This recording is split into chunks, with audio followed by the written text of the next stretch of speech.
अस्सलाम वालेकुम everyone। आज चैप्टर नंबर आपका जो 15 है वो स्टार्ट होने के लिए जा रहा है, लेकिन उससे पहले आपका एक छोटा सा टॉपिक जो रह गया था, प्रीवियस टॉपिक ट्रांसफार्मर का, जो मैंने आपसे कहा था कि अगली क्लास के अंदर डिस्कस करेंगे। ऑल दो कि आज हम चैप्टर नंबर 15 के अंदर मूविंग कॉयल गैल्वानोमीटर को स्टडी करने के लिए जा रहे हैं, लेकिन उससे पहले जो आपका एक छोटा सा टॉपिक जो लॉसेज ऑफ ट्रांसफार्मर का था वो रह गया था, वो डिस्कस कर लेते हैं। अच्छा, लॉसेज ऑफ ट्रांसफार्मर क्या है, इसको समझने के लिए हमें ये समझना होगा कि ट्रांसफार्मर में कहाँ कहाँ एनर्जी लॉस हो सकती है या जिसकी वजह से उसकी एफिशिएंसी जो है वो डिक्रीज़ होती है। जनरेटर वाला सिलेबस में नहीं है, अगर सिलेबस में होता है ऐसा तो मैं ज़रूर कराता हूँ, वरना मैं करा दूंगा बाद में अगर ज़रूरत पड़ी।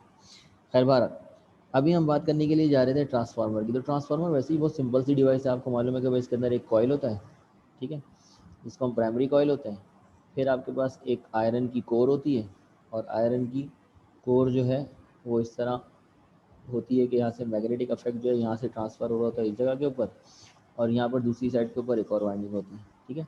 ये वाली वाइंडिंग आपकी प्राइमरी वाइंडिंग होती है, ये वाली वाइंडिंग आपकी सेकेंडरी वाइंडिंग होती है, ठीक है। दो चीज़ें हो गई, primary winding, secondary winding and आपका आयरन कोर। तो टोटल तीन चीज़ों पर आपका ट्रांसफार्मर बन गया, ठीक है जी। अब है क्या सिचुएशन, क्या है कि अगर मैंने आपसे कहा कि इस ट्रांसफार्मर में कहाँ कहाँ एनर्जी लॉस हो सकती है, कहाँ कहाँ हमारे पास ट्रांसफार्मर लॉसेस मौजूद है, वो डिस्कस करना है। तो सबसे पहला जो है वो है एडी करंट लॉसेस। अभी एडी करंट लॉसेस क्या होता है, देखो एक बात क्लियर है कि कहीं पर भी अगर delta Sai divided by delta T हो तो वहाँ पर ईएमएफ इंड्यूस होती है, और ईएमएफ की वजह से करंट प्रोड्यूस होता है। ये तो कॉमन ऑब्जर्वेशन है। अच्छा, मुझे जो करंट चाहिए, स्टार्टिंग ये है बेटा, अभी मुझे जो करंट चाहिए वो इस कॉइल से, ये जो कॉइल है मेरा प्राइमरी कॉइल, इससे सेकेंडरी कॉइल में जाना है करंट को, लेकिन होके कहाँ से जाना है, इस आयरन कोर में से होके जाना है, ठीक है। अब इस आयरन कोर में से जब ये delta Sai divided by delta T चलना शुरू करेगा, यहाँ से चल के यहाँ जा रहा होगा, तो ड्यूरिंग दिस यहाँ पर भी इसके अंदर भी करंट प्रोड्यूस हो जाएगा, इस आयरन कोर में भी करंट, क्योंकि ये भी तो कंडक्टर है। तो इस आयरन कोर में भी करंट प्रोड्यूस हो जाएगा, जो कि रिक्वायर्ड नहीं है। मुझे करंट रिक्वायर्ड है सिर्फ प्राइमरी कॉइल में और सेकेंडरी कॉइल में। यहाँ से सिर्फ मैग्नेटिक फ्लक्स को ट्रांसफर करने के लिए मैंने आयरन कोर लगाया है, लेकिन यहाँ पर मैग्नेटिक फ्लक्स की वजह से इस आयरन कोर में भी करंट प्रोड्यूस हो जाएगा। वो करंट रिक्वायर्ड नहीं है, वो लॉस कहलाएगा कि बिला वजह एक्स्ट्रा करंट बीच में से प्रोड्यूस होता हुआ जा रहा है, मुझे सिर्फ यहाँ और यहाँ करंट चाहिए। तो in between these two connectivity जो मेरे पास आयरन कोर है इसके अंदर जो करंट प्रोड्यूस हो रहा है वो मेरा लॉस कहलाएगा, वो मुझे रिक्वायर्ड नहीं है। इसको सर्कुलेटिंग करंट भी बोलते हैं, क्योंकि सर्कुलेट कर रहा होता है यहाँ से यहाँ दूसरी तरफ, ठीक है। तो eddy current are circulating current which are include on the surface of the coil due to which change of the magnetic flux in the coil. जो चेंज इन मैग्नेटिक फ्लक्स होता है ना कॉइल में, वो क्योंकि ट्रैवल करता है इस आयरन कोर पे तो ये प्रोड्यूस होता है। This produces heating effect and reduces the amount of transfer to the secondary coil. इसकी वजह से, करंट की वजह से हीट प्रोड्यूस होती है, और हीट की वजह से होता क्या है, 3:30 बजे क्लास स्टार्ट हो जाती है। उस हीट की वजह से होता क्या है कि आपकी एनर्जी के लॉसेज होते हैं, और मैक्सिमम अमाउंट जो है वो एक प्राइमरी से सेकेंडरी में ट्रांसफ़र नहीं होता, ठीक। अच्छा, इसको अवॉइड करने के लिए क्या करेंगे, to avoid this loss core is laminated, that is इसके अंदर करते ही हैं कि जो आपकी आयरन की कोर है ना उसके ऊपर एक शीट चढ़ा देते हैं, थिन लेमिनेट कर देते हैं उसे, ताकि ज़्यादा से ज़्यादा जो है वो करंट प्रोड्यूस ना हो सके, सर्कुलेटिंग करंट, और जो है वो आपका जो ट्रांसफार्मर है वो सबसे ज़्यादा एफिशिएंसी प्रोवाइड कर सके आपको। तो इसको रिमूव करने का तरीका है, ठीक है। अच्छा, ये कराता है कोर लॉसेस, आयरन कोर पे लॉसेस आ रहे हैं। इसी तरह एक और लॉस होता है आई आर लॉसेस। अच्छा, आई स्क्वायर आर लॉसेज है, आई स्क्वायर कर देगा, आई स्क्वायर आर लॉसेज। अच्छा, ये बात क्या है कि देखो, अब करंट तो इस कॉयल में भी प्रोड्यूस हो रहा है ना, जो कॉपर का कॉयल है, से ये कॉपर का ये कॉयल है और कॉपर का ये भी कॉयल है, ठीक है ना, दोनों कॉपर के कॉयल है ना।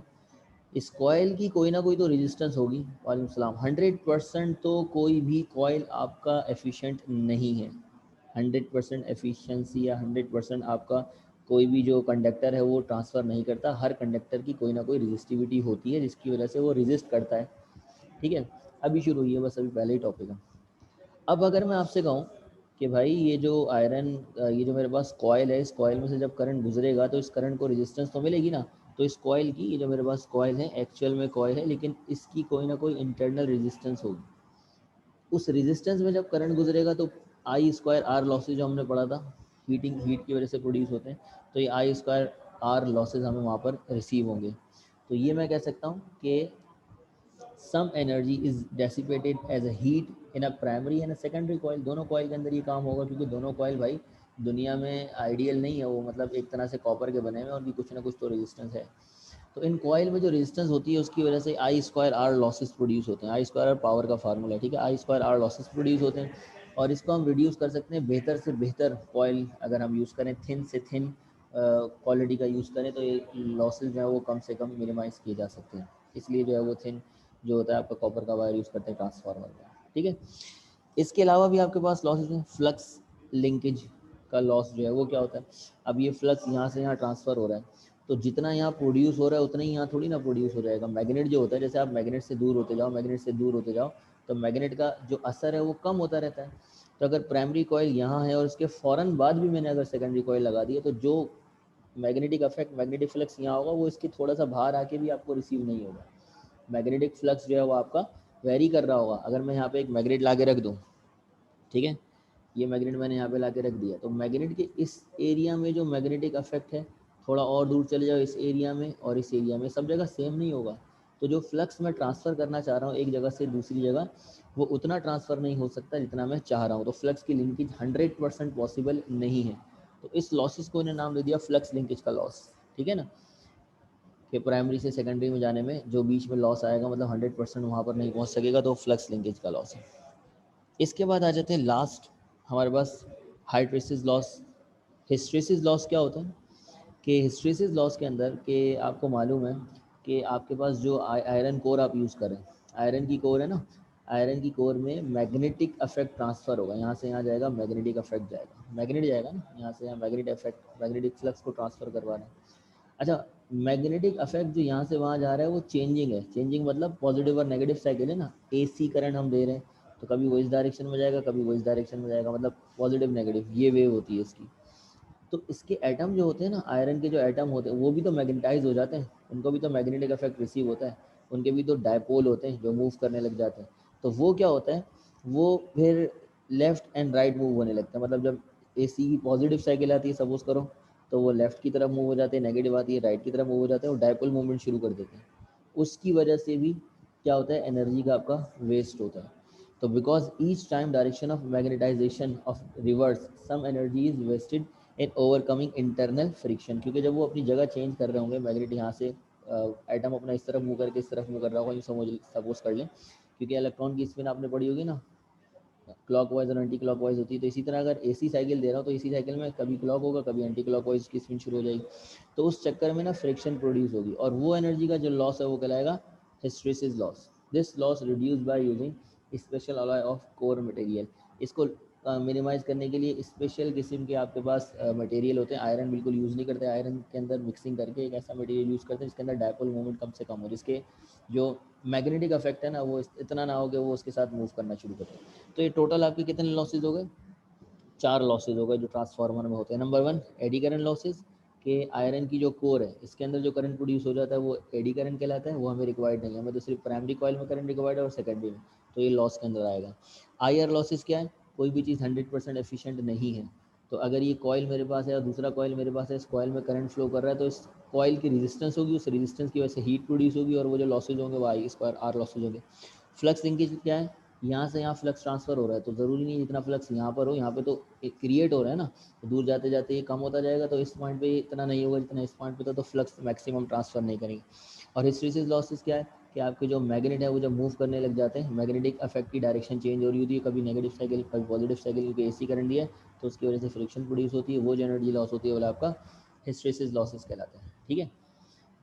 एडी करंट रिपीट करते हैं। एडी करंट बेटा ये होता है कि मेरे पास आयरन की कोर है, ठीक है, यहाँ पर एक मेरे पास कॉयल है और यहाँ पर एक मेरे पास कॉयल है। अब देखो इस कॉयल में करंट प्रोड्यूस हो रहा है, ठीक है, होना चाहिए, हमें चाहिए इस कॉयल के ऊपर करंट। इस कॉयल पे करंट प्रोड्यूस हो रहा है, बिल्कुल होना चाहिए। लेकिन जब यहाँ से मैग्नेटिक फ्लक्स ट्रांसफ़र हो रहा है delta Sai divided by delta T, तो ये भी तो एक कंडक्टर है, तो इस कंडक्टर में भी करंट प्रोड्यूस हो जाता है, इस आयरन कोर में भी करंट प्रोड्यूस हो जाता है, और वो हीट होने लगता है आयरन कोर आपका।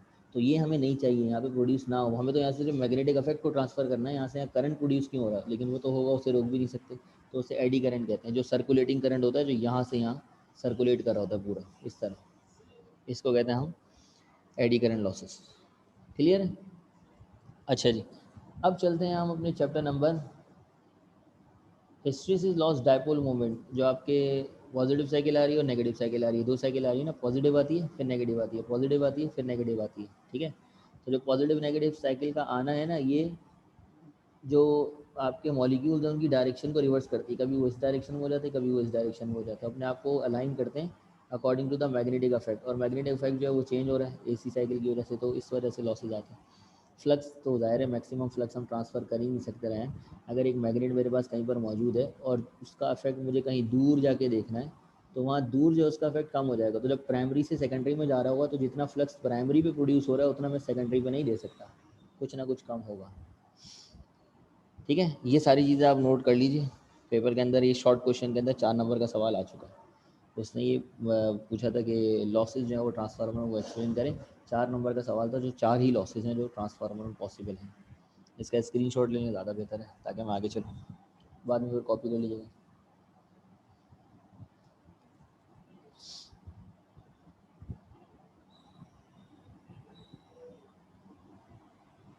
ठीक है जी, आगे चलें।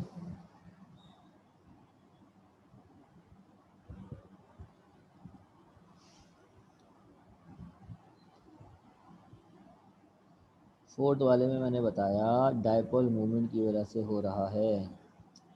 चलो एक बार मैं सारे ही रिकॉल कर रहा हूँ, एक बार सारे सुन लो। वैसे तो आप रिकॉर्डेड वीडियो में जाके देख सकते हो, लेकिन चलो आप लोगों के लिए मैं एक बार सारे रिकॉल कर रहा हूँ। देखो भाई, ये है मेरे पास आयरन की कोर, यहाँ पर है मेरे पास प्राइमरी वाइंडिंग, यहाँ पर है मेरे पास सेकेंडरी वाइंडिंग। यहाँ से फ्लक्स जा रहा है यहाँ पर, यहाँ से यहाँ पर फ्लक्स जा रहा है, ठीक है। लेकिन किसके थ्रू जा रहा है? इस आयरन कोर के थ्रू जा रहा है, इस आयरन कोर के थ्रू जा रहा है, ठीक है। आयरन कोर में, वीडियो बंद रखो भाई। इस आयरन कोर में, जो आयरन कोर के थ्रू आपका फ्लक्स जा रहा है, इस आयरन कोर में फ्लक्स जो है वो चेंज हो रहा है, delta Sai divided by delta T होता है। और फैराडे ने कहा था कहीं पर भी delta psi upon delta T हो तो वहाँ पर ईएमएफ इंड्यूस होती है। तो इस कॉइल में ईएमएफ इंड्यूस हो रही है, इस कॉइल में ईएमएफ इंड्यूस हो रही है, लेकिन इस आयरन कोर से ये delta psi upon delta T जा रहा है तो इसमें भी ईएमएफ इंड्यूस हो रही है। ये जो ईएमएफ इंड्यूस हो रही है इसकी वजह से जो करंट प्रोड्यूस हो रहा है, क्योंकि ईएमएफ वोल्टेज होता है और वोल्टेज से करंट प्रोड्यूस होता है, तो इसकी वजह से जो करंट प्रोड्यूस हो रहा है उस करंट को कह रहे हैं सर्कुलेटिंग करंट, सर्कुलेट कर रहा है पूरी स्कोर के अंदर, ठीक है, यहाँ से वहाँ। इसी को एडी करंट भी कहते हैं। इसकी वजह से इस कोर के अंदर हीट प्रोड्यूस होती है और ज़्यादा से ज़्यादा मैग्नेटिक इफेक्ट ट्रांसफ़र नहीं हो सकता। पहला लॉस हो गया। दूसरा लॉस, ये जो मेरे पास कॉइल है और ये जो मेरे पास कॉइल है, ये कंडक्टर हैं, लेकिन 100% परफेक्ट कंडक्टर नहीं है, सुपर कंडक्टर नहीं है। इनकी अपनी कोई ना कोई रेजिस्टेंस होगी। तो जब करंट इनमें से ट्रैवल कर रहा होगा तो इनकी रेजिस्टेंस की वजह से करंट का फ्लो डिस्टर्ब होगा और वो सम एनर्जी रेजिस्टेंस की में लॉस हो जाएगी, करंट रेजिस्टेंस के थ्रू लॉस करेगा, हीट के थ्रू। तो ये कॉइल भी आपका हीट हो रहा होगा, तो वो जो आपका लॉस कराएगा वो आई स्क्वायर आर लॉसेस कहलाएगा, ठीक है। ये पावर का फार्मूला होता है अगर आपको याद है, आई स्क्वायर आर। तो पावर लॉस हो रही होगी यहाँ पर। दूसरी चीज़ क्लियर हो गई। तीसरी चीज़, जब यहाँ पर मैग्नेट प्रोड्यूस हो रहा था, यहाँ पर मैग्नेट बन रहा है ना, क्योंकि rate of change of flux की वजह से यहाँ मैग्नेट बन रहा है, वही मैग्नेटिक इफेक्ट यहाँ से यहाँ जा रहा है। तो ऐसा नहीं हो सकता कि जितना मैग्नेट यहाँ पर बन रहा हो उतना ही मैग्नेट मैं यहाँ पर ट्रांसफ़र कर दूँ, कुछ ना कुछ यहाँ पे लॉस आ रहा होगा। तो मैक्सिमम फ्लक्स मेरे लिए ट्रांसफ़र करना मुमकिन नहीं है, तो ये फ्लक्स लिंकेज का लॉस कहलाएगा, ठीक है। और एट द लास्ट अगर आप एटम की बात करें तो एटम जो होते हैं ना, जो मैग्नेटिक मटेरियल्स होते हैं उनके जो एटम्स होते हैं वो अपने आप को अरेंज करते हैं मैग्नेटिक फील्ड के अकॉर्डिंग। अगर मैग्नेटिक फील्ड इस डायरेक्शन में होगी तो इस डायरेक्शन में हो जाएंगे, मैग्नेटिक फील्ड इस डायरेक्शन में होगी तो इस डायरेक्शन, मतलब नॉर्थ से साउथ इस तरह होगी तो इधर हो जाएंगे, साउथ से नॉर्थ होगी तो इस तरह हो जाएंगे, लेट्स सपोज कर लेते हैं, ठीक है।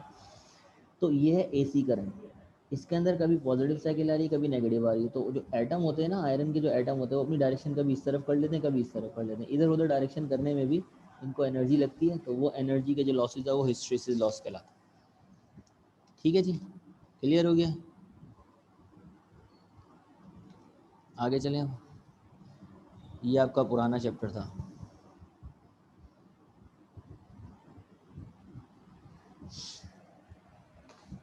अब हम आते हैं एक्चुअल में आज के चैप्टर। अब तो क्लियर हो गया ना। अच्छा जी, अब हम आते हैं आज के चैप्टर पर। आज हमें जो डिस्कस करना है वो भी आपका एक इंतहाई इंटरेस्टिंग इलेक्ट्रिकल इंस्ट्रूमेंट है जो करंट को मेजर करने के लिए यूज होता है। चैप्टर नंबर 15 आपका स्टार्ट होने के लिए जा रहा है। अभी तक मैंने सिर्फ रिड्यूस सिलेबस कवर करा है चैप्टर नंबर 14 का। बाकी इंशाल्लाह मैं आपको जो जैसे हो सका सिचुएशन के हिसाब से करा दूँगा। अच्छा, अब जो आज हम बात करने के लिए जा रहे हैं डिवाइस की, उस डिवाइस का नाम है गैल्वानोमीटर। गैल्वानोमीटर अक्सर आपने देखा होगा। अक्सर अगर आप लैब वगैरह में गए हैं फिज़िक्स में, तो आपको फिज़िक्स की लैब में इस तरह का एक ऑब्जेक्ट, इस तरह की एक चीज़ वहाँ पर मिलती है जिसके ऊपर जी लिखा हुआ होता है। जी रिप्रेजेंट करता है गैल्वानोमीटर को। गैल्वानोमीटर क्या है कि गैल्वानोमीटर आपका एक्चुअल में करंट को मेजर करने के लिए इस्तेमाल किया जाता है। ये बताता है कि किसी भी सर्किट से, किसी भी वायर से कितना करंट आपका गुजर रहा है। ये आपका गैल्वानोमीटर मेजर करता है। चैप्टर का नाम इलेक्ट्रिकल इंस्ट्रूमेंट है। अब अगर बाय द डेफिनेशन आपसे पूछी जाए व्हाट इज़ गैल्वानोमीटर, तो आप कह सकते हैं गैल्वानोमीटर एक इलेक्ट्रिकल डिवाइस है, ठीक है, जो हम यूज़ करते हैं करंट को मेजर करने के लिए। लेकिन इसके साथ मसला ये है कि ये small amount of current measure करवा सकता है। अगर बहुत ज़्यादा करंट आ जाए तो फिर ये गैल्वानोमीटर के लिए मुमकिन नहीं है कि वो मेजर करे। क्या वजह क्या है इसकी, ये हम डिस्कस करेंगे आगे। लेकिन फ़िलहाल ये कंफर्म है कि गैल्वानोमीटर जो है वो करंट को मेजर करवाता है अगर स्मॉल अमाउंट ऑफ करंट है तो। ठीक है जी। अच्छा, अब ये गैल्वानोमीटर जो है वो वर्किंग प्रिंसिपल क्या है, किस तरह वर्क करता है, किस तरह इसको पता चलता है कि करंट गुजर रहा है, और ये हमें कैसे बताता है कि हाँ यहाँ से करंट गुजर रहा है। तो आपको अगर याद हो चैप्टर नंबर 14, मैंने इसलिए रिकॉल करवाया था कल चैप्टर नंबर 14 कि चैप्टर नंबर 14 में हमने एक टॉपिक पढ़ा था कि जब भी किसी रेक्टेंगुलर कॉइल में से करंट गुजरे और वो मैग्नेट में रखा हुआ हो तो वो रोटेट कर जाता है। तो करंट के गुजरने से वो रोटेट करता है, अगर उसमें करंट नहीं गुजर रहा हो तो वो रोटेट नहीं करता। तो इसका मतलब एक तरह से बात समझ में आती है कि जैसे ही करंट वहाँ से गुजरने लगेगा, कॉइल को पता चलेगा मैग्नेटिक फील्ड में और वो फोर्स लगेगी, वो रोटेट करेगा। उसकी रोटेशन का ही हमें फ़ायदा उठा के रीडिंग लेनी है। वो जितना रोटेट करेगा इतना मतलब उतना ही करंट उसको मिल रहा है ना भाई, सीधी सी बात है, करंट की वजह से तो रोटेट कर रहा है। तो ये वर्क करता है। It's underlying principle is the fact that, ये फैक्ट हम पढ़ चुके हैं चैप्टर नंबर 14 में। When a current flows in a rectangular coil placed in a uniform magnetic field it experience a magnetic torque. वो लाजमी डिफ्लेक्ट होगा और टॉर्क प्रोड्यूस करेगा। ये आपको अगर याद है, ठीक है। अच्छा, अब गैल्वानोमीटर अगर मुझे बनाना है, सपोज करें हम गैल्वानोमीटर बनाने के लिए जा रहे हैं, तो गैल्वानोमीटर बनाने के लिए मुझे कितनी चीज़ें रिक्वायर्ड होंगी, ठीक है। इसकी जो कंस्ट्रक्शन है वो और बहुत आसान सी कंस्ट्रक्शन है, आप अगर कोशिश करें तो ट्राई कर सकते हैं, मतलब इतना आसान भी नहीं है लेकिन फिर भी आप एटलीस्ट ट्राई कर सकते हैं। अच्छा, ट्राई कैसे कर सकते हैं, इंस्ट्रूमेंट जो जो रिक्वायर्ड है वो अगर आप जानें, तो इसको कंस्ट्रक्ट करने के लिए आपको रिक्वायर्ड होगा number 1 U shaped permanent magnet with the cylindrical concave pole. बार कैप आपको मैग्नेट रिक्वायर्ड है। आपके पास स्क्रीन अगर शो नहीं हो रही तो बेटा सबके पास तो आ रही है, अगर और कोई भी बोल दे कि स्क्रीन नहीं आ रही तो फिर मैं देख लेता हूँ कि हमारी साइड से इशू ना हो। अच्छा, आपके पास मैग्नेट है ना, मैग्नेट होना चाहिए, ठीक है, एक चीज़। दूसरी चीज़ क्या होगी, a flat coil of a thin enamel insulated wire. आपके पास एक कॉइल होना चाहिए। सॉफ्ट आयरन सिलेंडर होना चाहिए जिसके ऊपर मैं उस कॉपर वायर को वाउंड करूँगा और उसको कॉइल बनाऊँगा। कॉइल बनाने के लिए ज़रूरी ना कोई चीज़ हो, तो मैं अगर सपोज़ करें ये मैंने एक सिलेंडर लिया और इसके ऊपर मैंने कॉइल को वाउंड कर दिया, तो ये मेरा कॉइल हो गया, थिन कॉइल हो गया, और ये सिलेंडर हो गया जिसमें मैंने उसको वाउंड करा है। और पहले क्या, परमानेंट मैग्नेट, मैग्नेटिक फील्ड के अंदर मुझे इसको रखना है, नॉर्थ एंड साउथ पोल, तो मैग्नेट हो गया। ठीक है जी, ये क्लियर है। अच्छा जी, माइक को मैं करीब कर लेता हूँ। इसके बाद एक पॉइंटर जो कि पॉइंट करेगा रीडिंग को, और एक स्केल जो कि मुझे रीडिंग बताएगा कि कितना करंट गुजर रहा है। तो ये 5 चीज़ें अगर मेरे पास मौजूद हैं तो मैं एक गैल्वानोमीटर बना सकता हूँ। जैसा कि आप यहाँ पर देख सकते हैं इंटरनल स्ट्रक्चर शो कर रहा है यहाँ पर गैल्वानोमीटर का, कि इंटरनली किस तरह बना है। ये आपको नज़र आ रहा है, ये मैग्नेट है, ये मैग्नेट है आपका नॉर्थ एंड साउथ पोल, ये आपका परमानेंट मैग्नेट है, ठीक है। और इसको कॉन्केव इसलिए किया है ताकि ज़्यादा से ज़्यादा मैग्नेट कवर करे। कॉन्केव करने का फ़ायदा होता है वो शीट को, एनामल का मतलब कहने का है कि शीट को वो पॉलिश कर देते एक तरह से, सपोज कर लेते ताकि लॉसेस कम से कम। अच्छा, इसके बाद ये आपको नज़र आ रहा है, ये कॉयल है, ये कॉयल है, ठीक है, और ये वो सिलेंडर है जिसके ऊपर ये वाउंड हुआ हुआ है, सही है ना। Soft iron core, coil, magnet.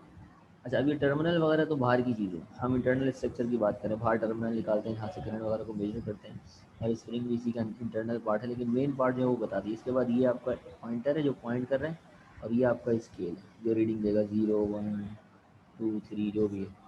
तो इन सारी चीज़ों से मिलके आपका क्या बनता है, मूविंग कॉइल गैल्वानोमीटर बनता है। अब ज़रा देखें इन्होंने मूविंग कॉइल गैल्वानोमीटर बनाया किस तरह, इसकी वर्किंग क्या है। अच्छा, इसकी वर्किंग को समझने के लिए डायग्राम के साथ साथ हम समझेंगे इसकी वर्किंग, ठीक है। इसकी वर्किंग को समझने के लिए ज़रा आप इस डायग्राम को फोकस करें थोड़ी देर के लिए। इस डायग्राम से मैं कोशिश करूँगा कि आपको इसकी वर्किंग एक्सप्लेन कर दूँ, फिर इसकी वर्किंग मैं आपको लिखवाता हूँ, ठीक है। देखिए, सबसे पहले आप ये बात जानते हैं कि ये मेरे पास एक अदद कॉइल है, ये आपके पास कॉइल है, ठीक है। और आप ये भी जानते हैं कि जब इस कॉइल में से करंट गुजरेगा, मतलब मैं इस कॉइल को किसी ऐसी चीज़ से कनेक्ट कर दूं जो करंट इसको प्रोवाइड कर दे, सपोज करो बैटरी से कनेक्ट कर दी, बैटरी से कनेक्ट कर दी, तो जैसे ही बैटरी से कनेक्ट करा इसमें से क्या गुजरेगा, करंट। तो जैसे ही इसमें से करंट गुजरेगा ये होगा रोटेट, इस तरह रोटेट होगा, इस तरह ये होगा रोटेट। मैं इसके टॉप पे मैं इसके टॉप पे एक सेंटर से एक डंडी इस तरह की निकालूं और इसके आगे एक पॉइंटर अटैच कर दूं, तो अब क्या होगा, जब ये रोटेट होगा तो pointer left and right move होगा, लेफ्ट मूव होगा, राइट मूव होगा। जब इसकी रोटेशन, अगर ये रोटेट इस तरफ करेगा तो पॉइंटर इधर जाएगा, अगर ये रोटेट उस तरफ करेगा तो पॉइंटर दूसरी तरफ जाएगा, ऐसा होगा। ये चीज़ समझ में आ रही। और उसी पॉइंटर के आगे एक स्केल लगा दें। स्केल क्यों लगाएं, ताकि मैं ये डिसाइड कर सकूं मेरा कितना रोटेट हुआ है, 0, 1, 2, 3, 4, कितना करंट गुजर रहा है, कितना ये रोटेट हुआ, आगे एक पॉइंटर लगा दें। लेकिन अब मसला ये है कि भैया जी ये रोटेट तो हो जाएगा, आपने इसमें से करंट पास करा और ये रोटेट हो गया, ठीक है भाई हो गया, लेकिन वापसी अपनी जगह पे कैसे आएगा, वो तो जहाँ रोटेट हुआ है वहीं जाके रुक जाएगा, ठीक है। तो उसके लिए हम एक स्प्रिंग लगाते हैं, ठीक है। ये स्प्रिंग जो होता है ये क्या करता है, ये यहाँ से फिक्स होता है।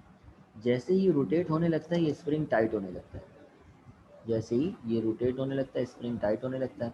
और जब करंट गुजरना इसमें से ख़त्म हो जाता है, करंट गुजरना इसमें से ख़त्म हो जाता है, तो इस स्प्रिंग को मौका मिल जाता है इसको वापसी अपनी जगह पे लाने के लिए, और वो उसको वापसी अपनी जगह पे ले आते हैं। ये आपने अक्सर देखा होगा, दरवाज़ों में स्प्रिंग लगे हुए होते हैं, आप दरवाजे को फोर्स लगाते हैं तो दरवाज़ा खुल जाता है, लेकिन स्प्रिंग जो होता है वो चाहता है कि दरवाज़ा वापसी अपनी जगह पे जाए, अगर उसके एंड पे स्प्रिंग लगा हुआ होता है। तो जैसे ही आप हाथ हटाते हैं दरवाज़ा वापसी अपनी जगह पे चले जाता है। तो यहाँ पर बिल्कुल सेम फिनोमेना है कि जैसे ही इसमें से करंट गुजरता है, फोर्स लगती है तो निडल मूव कर जाती है, लेकिन स्प्रिंग भी at the same time tight हो जाता है। अब वो इसको अपनी वापसी जगह पे लाने की कोशिश कर रहा होता है, लेकिन वो नाकाम इसलिए होता है क्योंकि अभी करंट गुजर रहा है, यानी कि जैसे मैंने दरवाजे पे फोर्स लगाई हुई है तो वो स्प्रिंग नाकाम हो चुका बुरी तरह। लेकिन जैसे ही मैं फोर्स हटाऊंगा, जैसे ही इसमें से करंट गुजरना खत्म होगा, ये वापसी दरवाजे को अपनी जगह पे लाएगा, तो इसी तरह ये स्प्रिंग पॉइंटर को वापसी कहाँ पर लाएगा, 0 पे लेकर आ जाएगा, ठीक है। तो अब ज़रा इसकी बराबर वाली डायग्राम में देखें, इसकी बराबर वाली डायग्राम में ये आपका कॉइल दिखाया गया, ये स्प्रिंग दिखाया गया, और ये जो है वो आपके दो एंड है सब स्प्रिंग। अब जैसे ही करंट इसमें से गुजरा ये रोटेट करने लगा, जैसे ही ये रोटेट करने लगा स्प्रिंग जो है वो टाइट होने लगा, जैसे ही करंट पास होना ख़त्म हुआ ये वापसी अपनी जगह पे आ गया, 0 पे आ गया। अच्छा, अगर मैंने अपोजिट टर्मिनल कनेक्ट कर दिए तो ये अपोजिट जगह पे चला जाएगा। तो ये इसकी एक्चुअल में वर्किंग प्रिंसिपल है। तो इसको और मज़ीद आपने अगर डेरिवेशनल वर्क को भी समझना है तो आपने ये देखना होगा कि जो कॉयल है वो टर्न हो रहा है, और turning affect of a force को हम टॉर्क कहते हैं। तो यहाँ पे टॉर्क प्रोड्यूस हो रहा है, लेकिन एक तो वो टॉर्क प्रोड्यूस हो रहा है जो करंट के गुजरने की वजह से हो रहा है। भाई करंट उसमें से गुजरेगा, उसके गुजरने की वजह से उसके अंदर टॉर्क प्रोड्यूस होगा, चलो ठीक है मान लिया। फिर इसको वापसी जगह पे भी तो कोई लेकर आ रहा है, जगह पे कौन लेके आ रहा है, जगह पे इसको स्प्रिंग लेकर आ रहा है।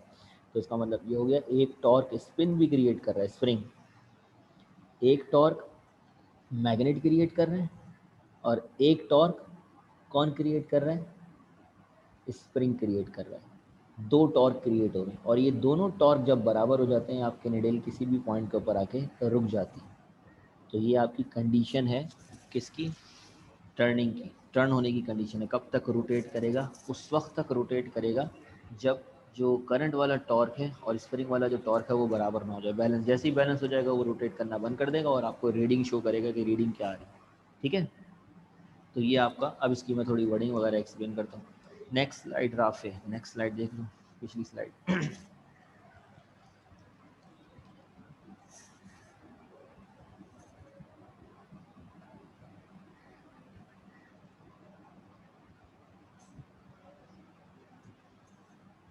स्क्रीनशॉट ले लो पहले इसका, कर दिया है, कर दिया। हाँ ले लो, जल्दी ले लो।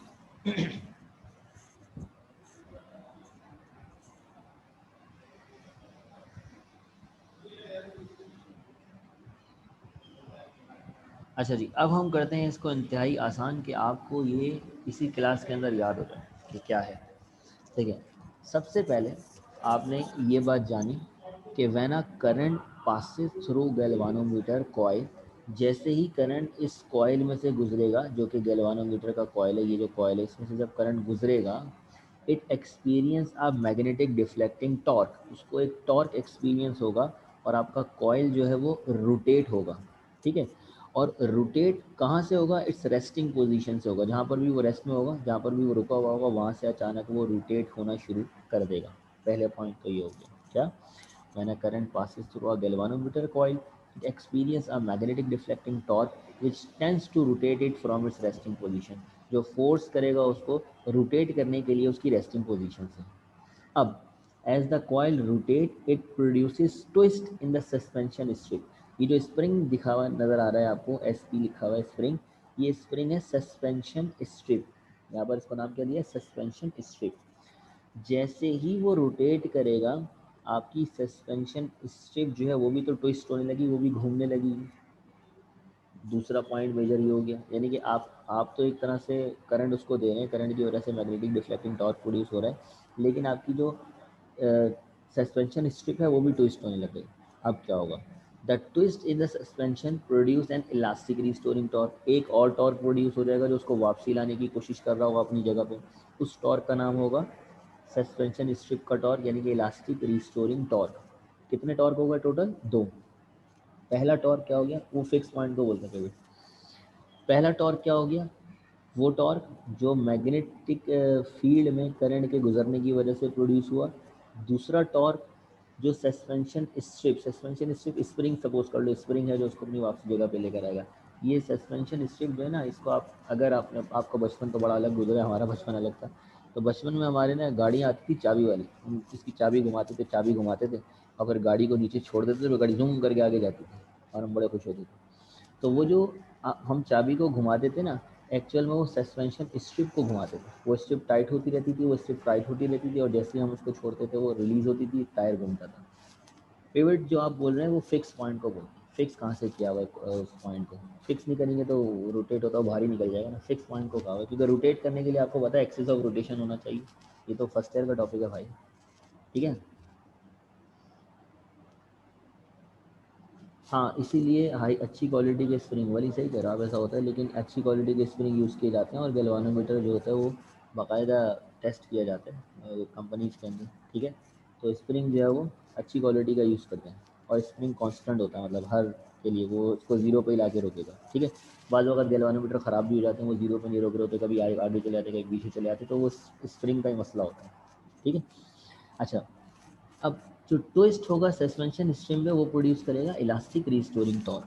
अब क्या होगा, the coil rotates until the elastic restoring torque due to the strip does not equal and cancel the deflecting magnetic torque। ये रोटेशन उस वक्त तक होती रहेगी जब तक जो स्प्रिंग के अंदर जो टॉर्क है वो बर्दाश्त कर रहा है आपके करंट वाले टॉर्क को। जैसे ही वो बहुत ज़्यादा टाइट हो जाएगा वो उसको रोक लेगा, मैग्नेट करंट जितना गुजर रहा था, मैग्नेट जितनी फोर्स लगा रहा था। उसके बाद क्या होगा, उसके बाद आपका जो कॉइल है वो रोटेट करना बंद कर देगा, आपका जो पॉइंटर है वो रोटेट करना बंद कर देगा, आगे की रीडिंग आपको नहीं मिलेगी। ये वो फिक्स पॉइंट होगा जहाँ पर हमें एक्चुअल रीडिंग पता चल जाएगी और हमें इक्विलिब्रियम भी हासिल हो जाएगी। इक्विलिब्रियम किस सेंस में कि जो करंट की तरफ से टॉर्क प्रोड्यूस हो रहा है और जो इलास्टिक रिस्टोरिंग टॉर्क प्रोड्यूस हो रहा है वो दोनों बैलेंस हो गए, तो आपका जो पॉइंटर है वो किसी एक पॉइंट पे आके रुक गया, ठीक है, और आपका कॉइल मजीद रोटेट नहीं करेगा। यहीं से हम इसकी डेरिवेशनल वर्क स्टार्ट करेंगे। अब डेरिवेशनल वर्क भी देखो कितना आसान है, जिस तरह 4 पॉइंट में मैंने आपको वर्किंग एक्सप्लेन कर दी ना भाई। मैग्नेट में से जब कॉइल में से जब करंट गुजरेगा मैग्नेटिक फील्ड में तो वो रोटेट करेगा, जब वो रोटेट करेगा तो सस्पेंशन स्ट्रिप भी रोटेट करेगी और एक और टॉर्क प्रोड्यूस हो जाएगा, इलास्टिक रिस्टोरिंग टॉर्क। वो उस वक्त तक रोटेट करती रहेगी जब तक दोनों बैलेंस ना हो जाएंगे, जैसे बैलेंस हो जाएंगे वो रोटेट करना बंद कर देगा, ठीक है, और इक्विलिब्रियम हासिल होगी। ठीक है ना, यहाँ तक क्लियर है। डायग्राम बनानी होगी, बिल्कुल बनानी होगी, डायग्राम मैंने बनाई है, ये डायग्राम बनानी है।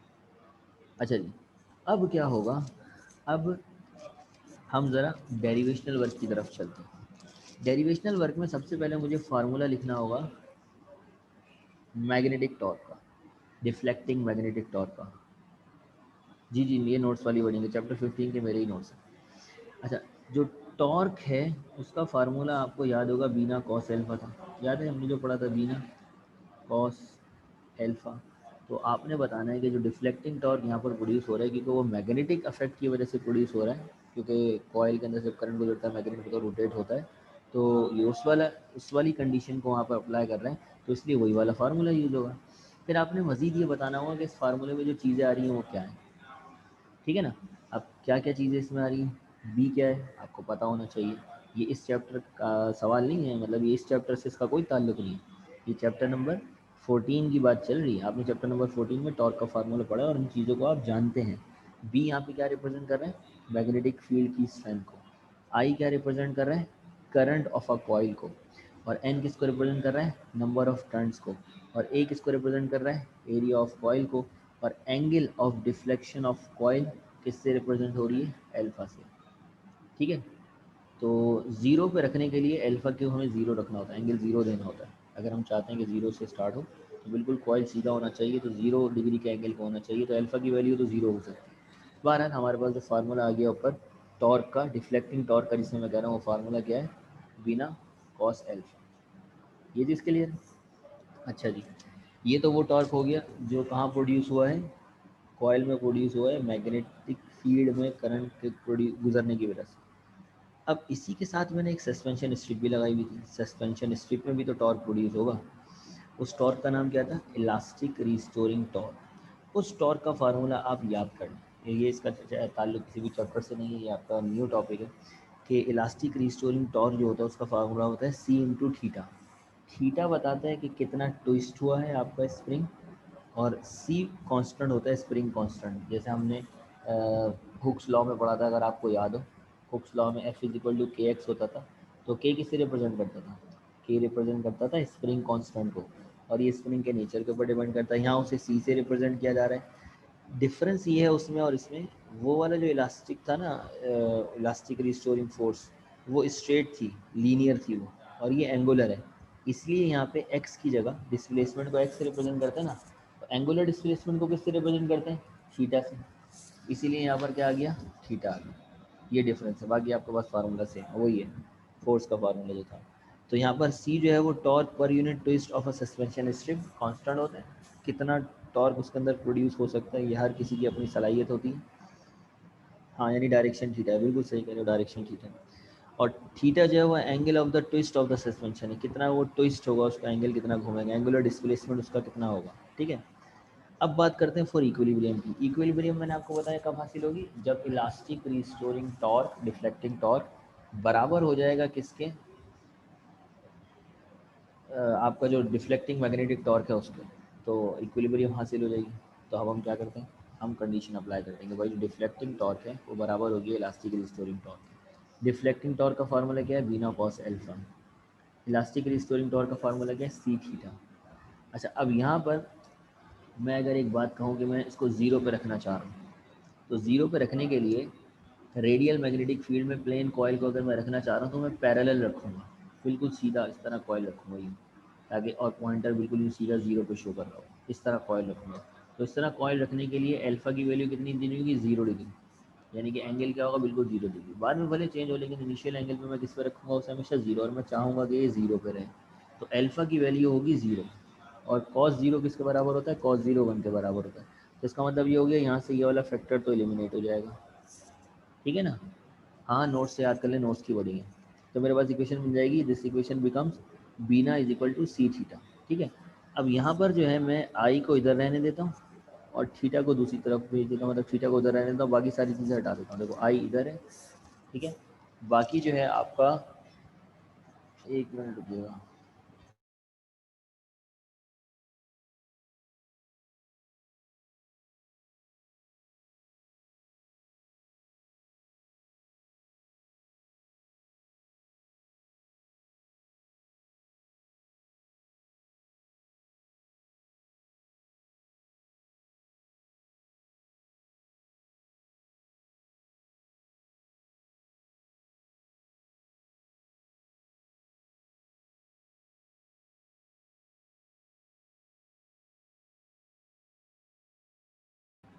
अच्छा जी। तो आपके पास जो बचा वो कुछ ये बचा सी बी ए एन और थीटा। ये अलग करने का मकसद क्या है, अलग करने का मकसद है यहाँ पर एक बात आपको समझाना। वो बात ये है कि देखिए सी जो है वो स्प्रिंग कांस्टेंट है, एक बार मैं कोई स्प्रिंग मार्केट से खरीद के लाया तो उसका जो कांस्टेंट वैल्यू होगी वो चेंज नहीं होगी। बी है मैग्नेटिक फील्ड, जब मैंने गैल्वानोमीटर बना लिया तो जब मैंने मैग्नेट उसके अंदर रख दिया, वो मैग्नेट में उठा के चेंज नहीं कर सकता, एरिया भी चेंज नहीं कर सकता और नंबर ऑफ टर्न भी चेंज नहीं कर सकता। ये सारी चीज़ें एक तरह से कांस्टेंट है। जब करंट गुजरेगा तो क्या चीज़ें रिलेट करेंगी, सिर्फ और सिर्फ आपका आई चेंज होगा, करंट जितना ज़्यादा आएगा तो करंट चेंज होगा। और दूसरी चीज़ थीटा, वो जो स्ट्रिप होगी वो बैंड होगी, तो बैंड होगी तो वो रोटेट होगी, एंगुलर डिस्प्लेसमेंट करेगी। तो पूरे इक्वेशन में जितनी भी इक्वेशन आपको यहाँ पे नज़र आ रही है, इसके अंदर सिर्फ दो वेरिएबल हैं, एक आई वेरिएबल है और एक थीटा वेरिएबल है, जो वेरी करेगा अकॉर्डिंग टू द सिचुएशन। मतलब आई, जब हम करंट देंगे, कितना करंट हम दे रहे हैं तो हमारे ऊपर है, तो करंट वेरी करेगा। उसी की वजह से थीटा भी वेरी करेगा, थीटा भी चेंज होगा। तो ये दो चीज़ें हो गई वेरिएबल, बाकी सी बी ए एन ये सब हो गया आपका कांस्टेंट। तो अगर ये सारी चीज़ें आपकी कांस्टेंट हो गई तो इसका मतलब ये हुआ कि हम इन सब की जगह कांस्टेंट रख सकते हैं, और जब कांस्टेंट को हटाते हैं तो प्रोपोर्शनलिटी का साइन आता है, तो आई आपका डायरेक्टली प्रोपोर्शनल हो जाएगा किसके, थीटा के।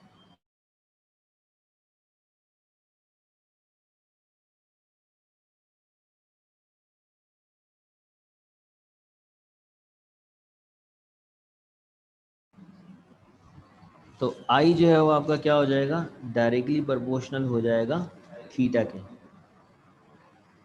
आई बेटा कांस्टेंट कैसे होगा रैन, मैं करंट दे रहा हूँ, कांस्टेंट कैसे होगा। मैं पहले मैं इसको 1 एम्पेयर का करंट दे देता हूँ, फिर 2 का दे देता हूँ, फिर 3 का देता हूँ। मैं तो किसी भी सर्किट के अंदर करंट चेक कर रहा हूँ, मुझे क्या पता उस सर्किट में करंट कितना है, कांस्टेंट कैसे होगा, करंट तो कुछ भी हो सकता है। और उसी करंट की वजह से वो डिफ्लेक्ट होगा, ज़्यादा करंट होगा ज़्यादा डिफ्लेक्ट होगा, कम करंट होगा कम डिफ्लेक्ट होगा। तो ये तो नामुमकिन सी बात है, करंट उस वक्त के लिए तो कांस्टेंट है जो आप बोल रहे हो, लेकिन मैं तो चेंज कर सकता हूँ, लेकिन बाकी की चीज़ें तो मैं चेंज ही नहीं कर सकता ना भाई। समझ में आई बात। मुझे पता ही तो नहीं है, मैं तो मेजर कर रहा हूँ करंट, मेजर करने की डिवाइस है, तो मुझे पता हो तो फिर क्या बात है, मैं करंट में मेजर ही नहीं करूँ। लेकिन एक्चुअल में मैं इसको 3 सर्किट से कनेक्ट करूँ। पहले मैं इसको कनेक्ट करूँ पहले सर्किट से जिसके पास 1 एम्पेयर का करंट है, दूसरे सर्किट के जिसके पास 2 एम्पेयर का करंट है, ठीक है। तो जब मैं 1 एम्पेयर के सर्किट से करंट इसको कनेक्ट करूँगा तो करंट हो जाएगा 1 एम्पेयर, लेकिन सी वही होगा, बी वही होगा, ए वही होगा, एन वही होगा। जब मैं इसको 2 एम्पेयर के सर्किट से कनेक्ट करूँगा तो करंट हो जाएगा 2 एम्पेयर, लेकिन सी वही होगा, बी वही होगा, ए वही होगा, एन वही होगा, क्योंकि आपका जो गैल्वानोमीटर है वो तो वही है ना, उसको तो मैंने अंदर से चेंज नहीं करा। और थीटा डिफ्लेक्शन है, 1 एम्पेयर के करंट से कम डिफ्लेक्ट होगा, 2 एम्पेयर के करंट से ज़्यादा डिफ्लेक्ट होगा। तो ये दो चीज़ें यहाँ आपस में चेंज हो सकती है। तो जब भी कांस्टेंट हटता है तो क्या आता है, प्रोपोर्शनलिटी का साइन आता है। प्रोपोर्शनलिटी के साइन से पता चलता है, नहीं नहीं भाई वो तो करंट मेजर करने के लिए, उसको समझाने के लिए बता रहा हूँ, सर्किट से कनेक्ट करूँगा, वरना तो करंट मेजरिंग की डिवाइस बन गई। अबे एक से भी नहीं करो भाई आप अब्दुल राफे, इसको कनेक्ट एक से भी नहीं करो, डिवाइस बन गई बस। हाँ हर गैल्वानोमीटर में सेम नहीं होंगे। एक गैल्वानोमीटर में आप बना रहे हो ना, एक गैल्वानोमीटर में आप मार्केट जाओगे, आपने गैल्वानोमीटर बनाना है, अब्दुल राफे ने गैल्वानोमीटर बनाना है या वली ने बनाना है, तो अब अपने हिसाब से मैग्नेट लाओगे, अपने हिसाब से कॉइल लाओगे, अपने हिसाब से उसकी जो है वो रखोगे, एरिया रखोगे। तो ये चीज़ें एक बार आप डिसाइड करोगे ना, लेकिन आई और थीटा तो चेंज होता रहेगा ना, ठीक है ना। अब सिर्फ मैं अगर बना रहा हूँ मैं अपने हिसाब से, आप लेकिन उस ड्यूरेशन में जब वो गैल्वानोमीटर बन जाएगा ये चीज़ें कॉन्स्टेंट ही रहेंगी।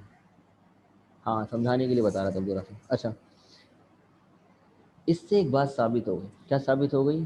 कि करंट जो गुजरता है वो डायरेक्टली डिपेंड करता है angle of suspension of twist की, कितना वो घूमेगा, कितना रोटेट करेगा, ये करंट के ऊपर डिपेंड करता है, दोनों आपस में डायरेक्टली प्रोपोर्शनल है। पेपर के अंदर आपका यही सवाल आता है। पेपर के अंदर आपसे कहेगा कि साबित करें what is moving coil galvanometer, explain construction and working of a moving coil galvanometer. और मजीद आपसे ये कहता है कि prove that the current through a galvanometer is directly proportional to the angle of twist of suspension. तो पूरा यहाँ तक जहाँ पर मैंने ला के छोड़ा है, ये आपका लॉन्ग क्वेश्चन कंप्लीट हो जाता है। ठीक है, लॉन्ग में आता है, बिल्कुल ये लॉन्ग क्वेश्चन है। आपका कितने नंबर का आता है? 7 नंबर का सवाल आता है, जिसमें डायग्राम भी 1 नंबर की होती है, जो आपको लाजमी बनानी है। क्लियर है ये चीज़ें? अच्छा, अब गैल्वानोमीटर से हम चलते हैं किसकी तरफ? कन्वर्जन की तरफ। देखिए गैल्वानोमीटर ऑल दो की बड़ी अच्छी डिवाइस है, ये करंट को मेजर करवाती है, लेकिन इसके साथ प्रॉब्लम ये है, कॉइल जो है ना बड़ा सेंसिटिव होता है। सेंसिटिव इस लिहाज से होता है, थोड़ा सा भी करंट उसमें से गुजरता है वो डिफ्लेक्ट होने लग जाता है। तो अगर ज़्यादा करंट मैं इसको दूंगा तो ये तो पूरा ही गोल घूम जाएगा, मतलब इतना ज़्यादा डिफ्लेक्ट कर जाएगा, सर्कुलेट कर जाएगा। तो ज़्यादा करंट ये मेजर नहीं कर सकता, ये small amount of current measure कर सकता है, जितना घूम रहा है, मतलब मुश्किल से मिली एम्पेयर्स तक, मिली एम्पेयर्स का करंट ये मेजर करता है। 1 milli ampere, 2 milli ampere, 3 milli ampere, 5 तक मिली एम्पेयर का करंट मेजर करता है। लेकिन अगर मेरे पास 1 एम्पेयर का करंट आ जाए, 10 एम्पेयर का करंट आ जाए, फिर गैल्वानोमीटर तो मेजर नहीं कर सकता, क्योंकि गैल्वानोमीटर वेरी सेंसिटिव डिवाइस है। कॉइल में से थोड़ा सा भी करंट गुजरा उसने रोटेट करना शुरू कर दिया। तो अब हमें क्या करना होगा? डायग्राम बिल्कुल बनानी होगी। अब हमें करना ये होगा कि कोई ऐसा अरेंजमेंट करना होगा, 360 पे भी रीडिंग रख दे तो कितना हो जाएगा? रीडिंग में कितनी ले लूँगा? मिली एम्पेयर्स की लूँगा ना, 1 एम्पेयर पे तो जाएगा ही। जब मैं कह रहा हूँ 1 से 5 एम्पेयर में वो सपोज करो 90 डिग्री डिफ्लेक्ट कर जाता है, 1 से 5 एम्पेयर मिली एम्पेयर पे, तो ज़्यादा से ज़्यादा 20 मिली एम्पेयर तक का करंट मेजर कर लेगा। 20 मिली एम्पेयर से ज़्यादा तो नहीं मेजर करेगा। आप स्केल और छोटा रखेंगे तो रीडिंग ख़राब होगी, जितना वो डिफ्लेक्ट कर रहा है करंट तो उसके हिसाब से देखना है ना। स्केल छोटा करेंगे आपकी रीडिंग ख़राब होगी।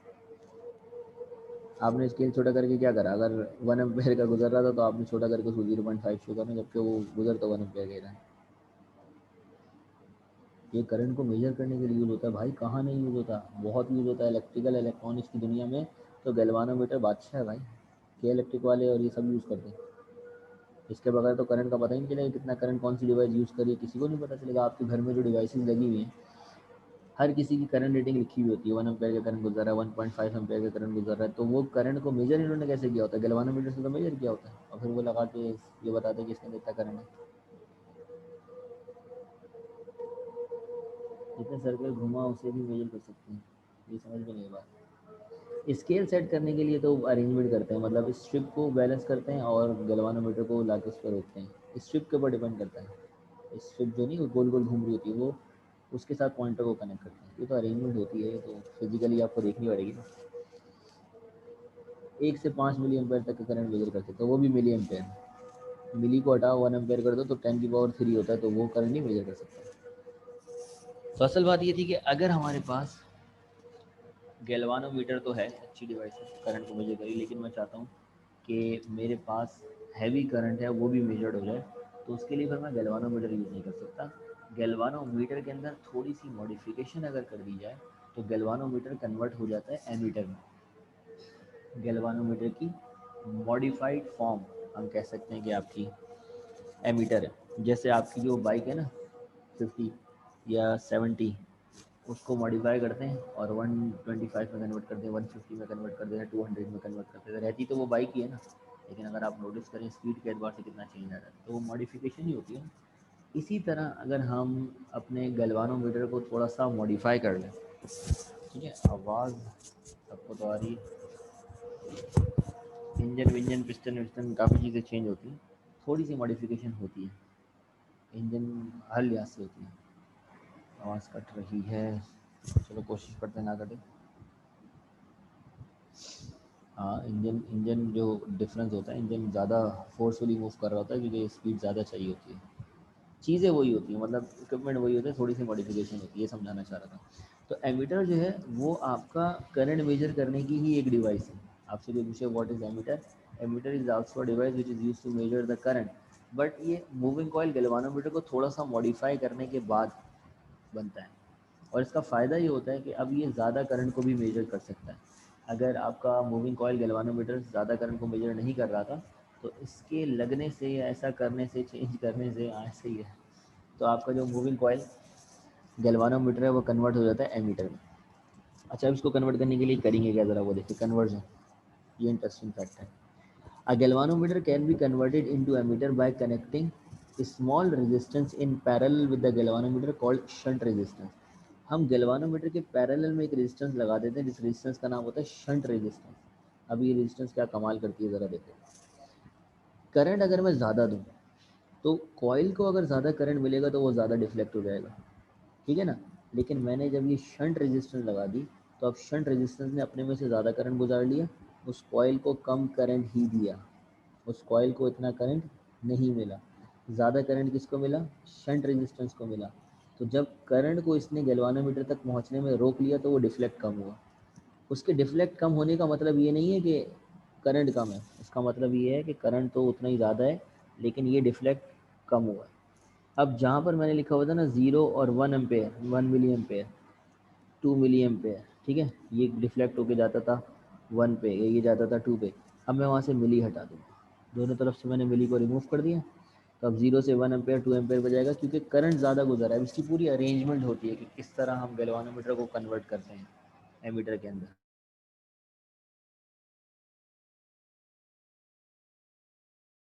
तो अब जो अरेंजमेंट है शंट कर देती, शंट रेजिस्टेंस कहलाती है, नाम इसका शंट रेजिस्टेंस है, ठीक है।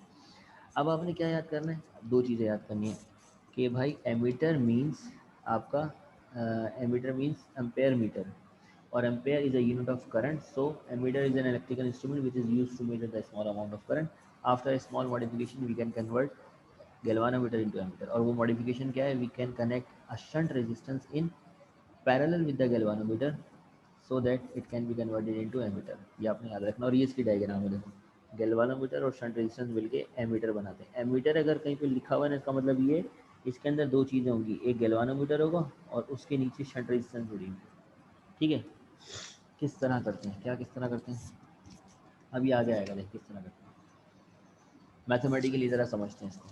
अच्छा, सर्किट अगर थोड़ा सा आप देख लें एक नज़र, तो आपके पास पैरेलल सर्किट है, ठीक है।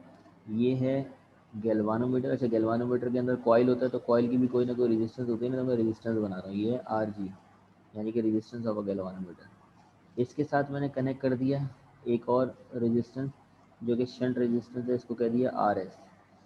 इसके अंदर से कम करंट गुजरेगा, गैल्वानोमीटर से कम करंट गुजरेगा क्योंकि इसकी रेजिस्टेंस कम है, इसकी रेजिस्टेंस ज़्यादा है, तो ये अपने अंदर ज़्यादा करंट ब्लॉक करेगा, इसमें से करंट ज़्यादा गुजरेगा।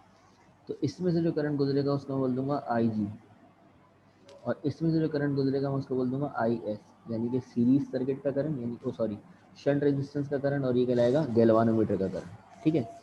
अब हम क्या करेंगे मजीद, अब हम करेंगे ये कि यहाँ पे पैरेलल सर्किट कॉम्बिनेशन अप्लाई करेंगे क्योंकि एक पैरेलल सर्किट बन चुका है ना।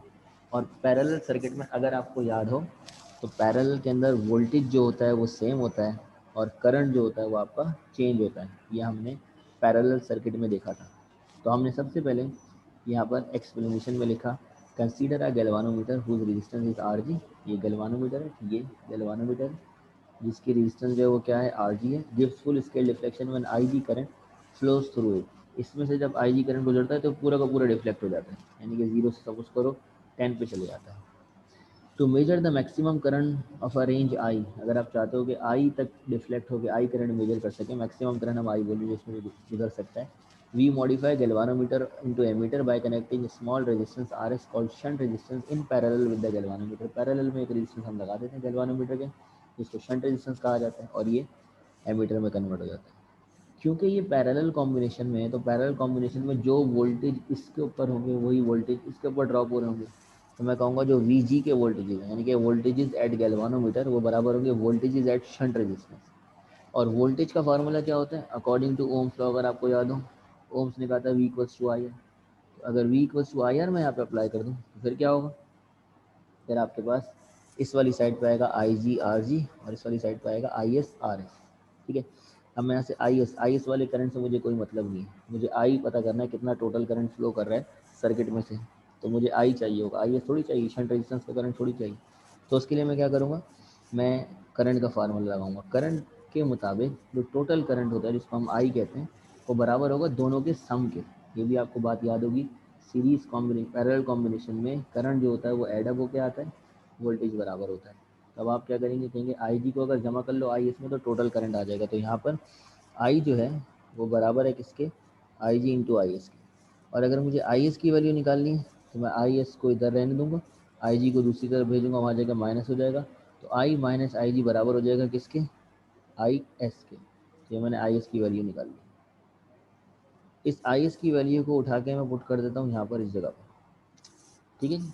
तो क्या हो जाएगा, I G R G as it is, I G और आर मैक्सिमम रेंज का मतलब जहाँ तक मैं चाहता हूँ अपने हिसाब से रेंज सेलेक्ट करूँगा ना, कि 1 एम्पेयर तक का मेजर करना चाहता हूँ मैं, गैल्वा एमीटर जो बना रहा है वो 1 एम्पेयर तक का मेजर करे, 2 का 3 का, ये हमारी कंडीशन पर डिपेंड करता है। रेंज डिसाइड करके कैलकुलेशन करते हैं, कैलकुलेशन के हिसाब से रेजिस्टेंस सेलेक्ट करके लगाते हैं, ठीक है ना, ये कैलकुलेशन होती है मैथमेटिक्स। तो अब देखें I G R G as it is, यहाँ पे आएगा आई माइनस आई जी और R S as it is, ठीक है। मुझे यहाँ पता करना है कि आर एस कितनी आर एस लगाऊंगा ताकि करंट का पता चल सके, तो आर एस की वैल्यू निकालनी। तो इस आई माइनस आई जी को डिवाइड में भेज दूँ, तो I G R G divide by I minus I G, R S का फार्मूला बन जाएगा। आर एस का फार्मूला एक्चुअल में ये बता रहे हैं कितनी शंट रेजिस्टेंस लगाऊंगा तो कितना मैक्सिमम करंट मेजर कर सकता हूँ, जबकि गैल्वानोमीटर का करंट और वो तो कांस्टेंट चीज़ है। तो इसका एक रिलेशन बन गया। तो अगर आपसे कोई पूछे भाई मुझे गैल्वानोमीटर बनाना है, मुझे एमीटर बनाना है गैल्वानोमीटर को, और मैं चाहता हूँ 5 एम्पेयर तक का करंट मेजर करे, तो बताएं मैं गैल्वानोमीटर के साथ कौन सी रेजिस्टेंस लगाऊं। तो उसके लिए फिर आप ये कैलकुलेशन करके बताएंगे उसको, मैं भाई अगर आप ये वाली रेजिस्टेंस लगा लेंगे पैरेलल में तो आपका गैल्वानोमीटर एमीटर में कन्वर्ट हो जाएगा। कितनी आसान सी ये बात, ठीक है। फिर इसके न्यूमेरिकल्स वगैरह भी, अच्छा गैल्वानोमीटर को वोल्ट मीटर में भी कन्वर्ट किया जा सकता है, वो हम अगली क्लास के अंदर डिस्कस करेंगे। यहाँ पर बस आपने यहाँ तक इसे याद करना है कि जो मैथमेटिकल फॉर्म है उसके अंदर जो शंट रेजिस्टेंस है उसका फार्मूला है R S is equal to I G R G divided by I minus I G. Numerical भी करेंगे कल, और इसका कन्वर्जन जो है वोल्ट मीटर का वो भी करेंगे, और वीड स्टोन ब्रिज भी करेंगे। क्या चीज़ एंड वाला क्या दोबारा बता दूँ,